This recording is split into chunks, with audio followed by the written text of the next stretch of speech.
Hey, this is Chantal Girardi from Online Business Marketing, and today we're delving into content marketing that educates, engages, and sells. Because the number one rule of social media is to get people the hell off social media. The number one rule of email marketing is to get them off emails and into becoming a client. So today we're going to talk about how do you balance value, storytelling, and your offers. And some people really like a structured approach when it comes to it. It's like there's this thing where it's like, educate, educate, sell. Educate, educate, sell. You know, some people like to sort of go down that way. Some people like to go hard sell, soft sell, educate, case study, and they rotate through that. But what I'm going to do today is I'm going to go through like the core elements that I do, and I just know them. So I just make sure that I'm constantly cycling through all of them, and they are in a random order. I don't do it in a very, very structured way, but everything I do, if you go through all my content, you'll go, that's educating, that's storytelling, that's selling, and you'll straight away be able to go through it. So as long as you get the mix right, don't put so much pressure on yourself, just get the mix right. And, you know, what I like to do is I call it the 5-finger scroll, and at least, you know, once a month, go through all your platforms and go, if I didn't know what I did, and if I was a complete stranger and I was scrolling and you scroll through 5 times, you go, what does it look like I do? And suddenly you'll look and you'll go, hold on, like I'm a marketing person and I haven't even used the word marketing in the hook in the last 5 scrolls. I mean, oh my gosh, that would be ridiculous if I did that. So when you do that, it's like, okay, you know, you'll be able to see straight away and go, to a stranger, I'm missing out on some of those key fundamentals. So we're going to talk today about how we balance education, engagement, and sales, and how do we build that brand authority, foster that trust so that you can actually get conversions. The reality is nobody buys from your first post. They just don't. Okay. They will have to see you a good couple of times before they push go. And the more expensive your product or your service or your offer is, the more touch points and the more credibility and more brand authority you have to have in order to have those convincers and have the know, like, and trust so you can actually convert and make sales. So we're going to talk about how you humanize the brand. And everything that I'm talking about today really is around that 21 content ideas that I love to share with my clients and do training with. But I'm going to break it up into even a smaller sort of framework that if you just kind of followed that framework, it would be less things to remember than 21. So I've basically taken the 21 and put them into 4. I'm going to give you some practical tips. Most importantly, I just want to make sure that whatever you do in your marketing, that it is authentic and that you do go and you measure performance. Because at the end of the day, if you're constantly looking for engagement, so likes, shares, followers, but it's not actually translating to sales, it's still not working. So very, very important. You are looking at analytics and looking at what works and doesn't work. I'll give you another example of that. Last year when I did the ray gun performance, I imitated ray gun. I got about 15,000 views. My profiles went nuts and I grew subscribers. I also had a whole bunch of marriage proposals and date offers from all the wrong people because literally all I was doing was copying ray gun. Did it have anything to do with converting my marketing and my sales? No, it didn't. It possibly gave me some credibility in the fact that I did something that was trendy. But at the end of the day, I'm a realist about it. And I go, that didn't really, you know, translate to leads or sales. And yet when I went to the Philippines last year, I took a picture of me sitting in bed with a laptop, and that had more views. That had 21,000 views, a single image where I spoke about the truth behind a laptop lifestyle and how it's not all it's cut out to be, got more views, more inquiries, you know, more sort of more inquiries from it and more genuine interest from that one post with a single image than I did with a reel, which by everyone's writers, people are going, you must do reels get you sales, blah, blah, blah. Well, do they really? You need to look at your insights. So why content marketing works? Well, we all know that content and consistent content is absolutely imperative. And we've got to make sure that it connects with your ideal audience at a personal level and it drives sales. At the end of the day, you're not special. You may think you're special, but we're all special. So therefore, we're all the same, right? And what that means is that if there are 1,000, marketing people out there, how will somebody choose you over someone else? And they may choose you just based on the fact that you share your values, you're interested in dogs, you're more personable, you're a little bit crazy, or you've got a sense of humor. It's those values and it's that personal connection that may cut through and help people make a decision to actually work with you. So showing that in your content is really important. In the previous sessions that we just did, we spoke about brand message. We spoke about mission statements. We spoke about your USB and your point of difference. So make sure you go back and you have a look at that exercise where I took you through how to come up with that, so that you can then sprinkle that into your content and make sure that that forms the basis of your blogs, your social media posts, your videos, podcasts, and any other content that you put out, so that you turn those curious visitors into dedicated followers who will then become buyers. And sometimes they may just stalk you, they may just watch you, may not even follow you, and then they may actually make an inquiry. So how do we balance that education, engagement, and sales? And it is really, really important to make sure that we do that, because what I find, and a good way to monitor this, is with your personal profile and your business profile. What I find is on your personal profile, you do so much personally and you never bring your business into it.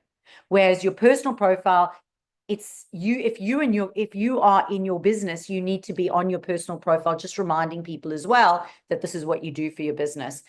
And the same goes then for your business profile. In your business profile, it's so businessy and so salesy and so cold, and it lacks the human connection because you don't put the personal element into there. So make sure that you've got a bit of personal in your business and a bit of business in your personal. So if you educate on social media and you're constantly sharing tips all the time, but you're not letting people know what the problem is that you actually solve and then giving them the next step, it actually becomes passive consumption. And they will just say, thank you very much. And they'll take the free knowledge and they won't do anything else. They won't even think about engaging in your services. Now, if you engage online and you're constantly engaging, but you're not actually posting valuable content, people are going to think that you're fickle or shallow. And then if you're constantly selling the entire time without actually connecting, people are going to think that you're really pushy and that you haven't actually earned their trust or the credibility. So you want to make sure that you've got that balance across all the different platforms to ensure that that you do have a mix. So how do you structure your content? Well, for me, I always come down to the 4-post structure, which I use in emails. I use it when I do my descriptions for bios. Every form of content I do is always the four structure. And the number one thing is you've got to have a hook. So you've got to make sure that you're capturing attention with a strong, relatable opening. It's got to pose a question or share a interesting fact, but it's got to cut through and qualify and disqualify the right person, because when people are scrolling through, they've got to go, that's me. And they've got to stop scrolling. So it needs to be scroll stoppable. So, and it's always in that first initial bit of any piece of content, because it's going to mean they're either going to stop or they're going to carry on reading. So without the hook, it's not going to happen. The second part is the connection, because if you've hooked them now and you go straight into the other part of this, you're not going to have connected with them and shown them you know them. So the connection is to really engage with their pain points and their goals and their aspirations, and to show empathy and understanding. So they go, you know what, this person gets me. Oh my gosh, they completely get what I'm going through. They know me. So that connection is really, really important. The third part of that then is the credibility. And that is really why this. And this is where you put in your expertise. You can put in testimonials, case studies, years experience, some expert tips. But this is to show them that, not only do you know them, but you also have experience and expertise in this area. So why this? And remember, if you're trying to prove, you might have to prove you if you're in your brand, but you may also need to prove your modality. So for example, if you're a kinesiologist, like Alison is, you've got to prove Alison Dunlop as the kinesiologist, because not all kinesiologists are created the same. But then you have to actually prove the modality as well, kinesiology, because there's lots of other therapies out there. So it's like, how am I going to choose my therapy? You've also got to prove the modality. Okay. So why you, why this? And then we go into the call to action. And there's a great masterclass that I created on call to actions and a great podcast that I created on that. So make sure you go and look at that. But you need to give them the next step. And I can tell you right now that most business owners are spitting out content and they do not have a call to action. So people don't actually know what to do with that information. They're like, thank you so much, but I don't know what my next step is. So I'm not even going to do it. And the next step doesn't have to be salesy. In fact, there's usually 3 things that I like to see. And the one is take them to the website. The second one is an actual point of contact. So like an email or a call or book a call. And the third one is to download a freebie. So those 3 I like to have everywhere, because it's like, if you're in, you're just going to take, you're going to take action. You're going to book that call or have a call. If you're not quite in and you're on the fence, you're probably going to download the resource. And if you're just having a sticky beak and you're actually even colder, you'll go to the website. And if your website's set up correctly, it should be able to actually qualify and disqualify those people and capture them too. So now I want to talk about the hero story, and I talk about this often, and hero stories are absolutely important, because when it comes to the hero story, you've got to make sure that you're going to use the hero story when you do a podcast, when you're getting speaking gigs. You're going to use the hero story when you are using convincers, because at the end of the day, again, it comes down to that why you and why this. So a hero story is really an essential part of your content marketing strategy. And it really does reflect the journey, the challenges, the victories, and your passion behind the brand. And people will choose you just based on that. So if we're trying to get people to not choose you based on price or get me when I'm on a special, but rather get you, then a hero story is part of that emotional connection. It's part of humanizing the brand. Now, I do get it that some of you are not part of your personal brand and may not choose to do it, but there will be a hero story. If it's not in your personal story, it will be in your business story. So it's really important to create this and have this available. It should be on your website. It should be part of your marketing plan. So again, it's in 4 stages. So number 1, you've got to identify the challenge, the overall problem that you faced, and how it impacted your life, your business, or your journey. So the specific challenge, and that challenge needs to be relatable to your audience.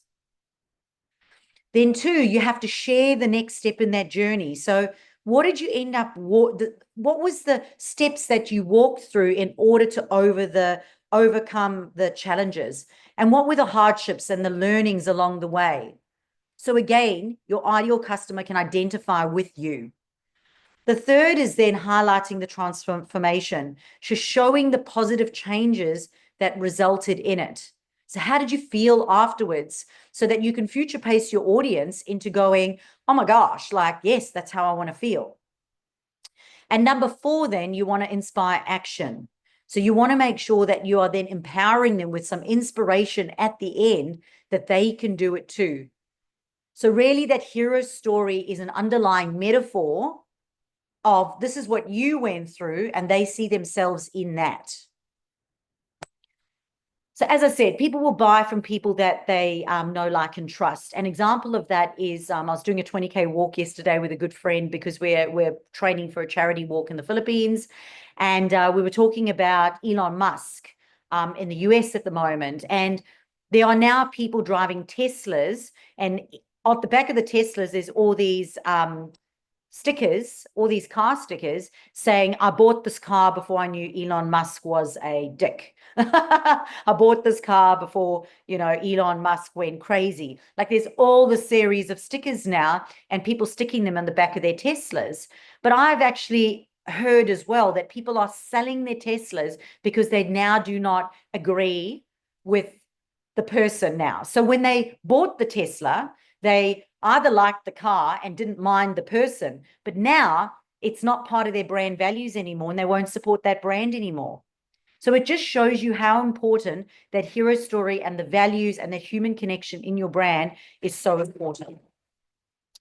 So to ensure variety and consistency in your content plan, there is the 21 content ideas, and you can go onto the website onlinebusinessmarketing.com.au and have a look, or go and have a look at the Meaningful Marketing podcast and have a look at what those 21 content ideas are, and see the framework, which I love, and I stick by. But I am going to break it up into sort of more tangible things for you to be able to follow. And again, I've kept it with 4 today. It's all about the 4s today. Alison will have to tell me at the end what the number 4 means, because it's all about the 4s today. So number 1, as I said, you want to make sure that that hero story is in there. So depending on how much of your personal brand is in there, whatever that personable story is, however far you're prepared to go into it, go ahead. Now, I worked with a lady, and she was an author, is an author, and she went through an absolutely tragic story, like of abuse, and the most horrific things happened to her. And then she became a coach, and she wrote this book, and she worked with a business coach, and the business coach wrote her hero story with her, and they created this hero story. And when she went through it with me, she was like stuttering, crying, and almost throwing up. It was like, it was so terrible for her to actually talk about her hero story. And I said to her, just stop. You only need to share what you're comfortable with. You don't need to go into the graphic details that this business coach had made you go into.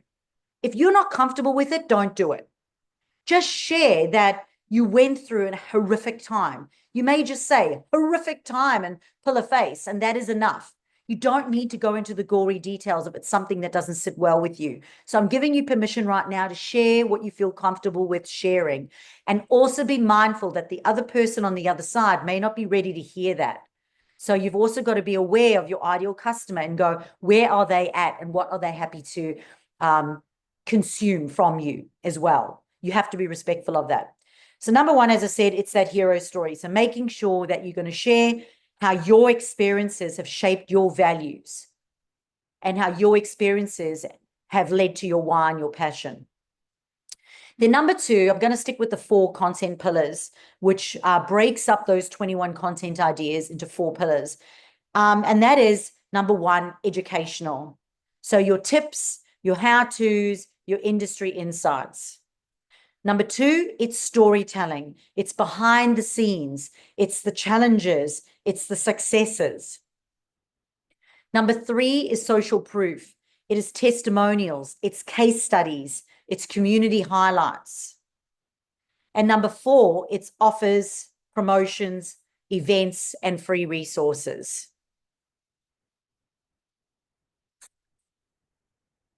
All right, so now we're going to go to your types of content. And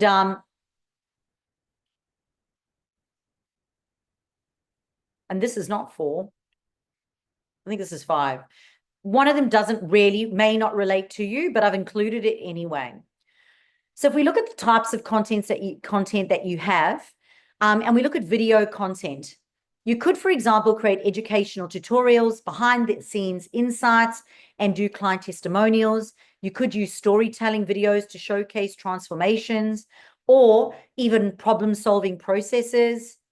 So, for example, you could do a day in the life showing how your business tackles client challenges, or you could share practical tips like, concise video tips on how to actually wear makeup or change a bulb, whatever's related to your client. So number 2 is blog content. So this is long form content. And again, you could publish it as case studies, how-to guides, and industry opinion pieces, or even white papers. You could use storytelling within the blogs to help the content to be more relatable. So for example, you could create a blog that narrates how your team overcame a challenge if you're a marketing person. And then, of course, making sure that you're always going to include those call to actions. And as I said, I like to have 3, a hard, a medium, and a soft. For social media posts, you could use carousel posts for educational tips. You could use video reels for quick insights, and you could use stories for behind the scene content, remembering that stories disappear after 24 hours. You could post polls, questions, or memes to boost engagement. And then we've got podcasts. And this is the one I've added in here because it may not apply to everyone, but it could and it should. Because if you created your own podcast, or if you created the opportunity to be on other people's podcasts who had your audience, it is a great way for you to get content without you actually having to create content, because you can actually break it down into reels, into carousels, into posts, into stories. So you've got now a huge resource of content to use. So you could share thought leadership, you could have interviews with experts, and you could also do client success stories. You could create episodes that blend education with engaging Q&As. You could discuss common challenges that people are dealing with, and really start to show your point of difference in the way that you do things. So for example, in the Meaningful Marketing podcast, I'm all about your marketing being meaningful. So for me, it's around looking at what is it that you're doing that is meaningful for your clients, for your potential clients, but also for you as a person when it comes to your marketing. So you can put that point of difference into your marketing. And then there's emails as well. It's not just about social media when it comes to content. It is about your email. You have to be doing consistent newsletters to share educational content, personal stories, and also share your exclusive offers. So, for us, we share our blog, we share our podcast. We normally do a hard sell because those two are educational pieces. And then we'll always share a case study as well of how somebody was feeling like this. Then they went to that. We might have a video, or we could have even screenshots of testimonials. So when it comes to the content strategy, the number one thing is you've got to know who your audience is. Where are they spending time and how do they consume content? And looking at your analytics is obviously a very important part of that. When we talk about being consistent, you need to be consistent for yourself, but you need to be consistent for your clients as well. People are posting one time a week and they're going, I'm not getting anything. I'm not getting any traction. And it's because you're just not coming up. We recently, when we ran the event in New Zealand, one of the co-presenters doubled the amount of emails that they sent out with value, but also to promote the event. And then we also increased the amount of content that we were doing on LinkedIn.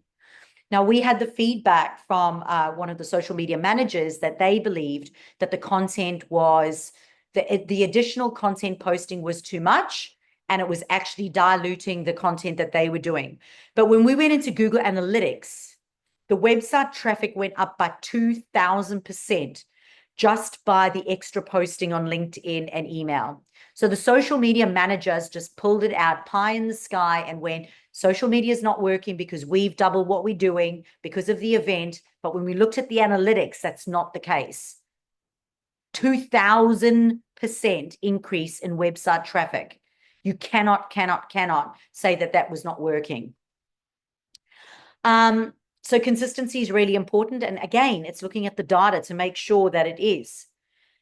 Then it's imagery. And I'm reluctant to put imagery in here because a lot of people are spending, especially with virtual assistants, hours. Virtual assistants are tracking about 4 to 6 hours a week, and they're usually doing 20 to 40 hours, or normally 20 to 40 if they're part-time or full-time VA.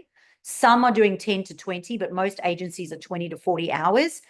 And now you're taking a good quarter of that and spending it on Canva, making graphics that are going to be up for like 2 seconds. For me, it's like, no, thank you. Make sure that you are using stock-free images or that you're using brand relevant images that you have. It needs to be brand relevant. And you can use a platform like Pexels, Pexels, or other stock-free images, or just do what I do. And when I'm out and about, I just go and I take images of myself, really cool images of sunsets, dogs, wine, because they always work, right? And when you're at events or working with clients, so that you can make sure that, that you've always got images on hand that you can use. I exercise all the time, so half my images are me exercising with a sunset. And I would prefer that, and that's just me, but I would prefer that than hours and hours and hours of making content in Canva. Personally, that's what I believe. And then user-generated content. So if you saw a post on my personal profile, Chantal Girardi, about a week ago, I wrote a post about how I was in New Zealand and I was connecting with a whole bunch of business owners, and they were all talking about how difficult it was to come up with content on social media.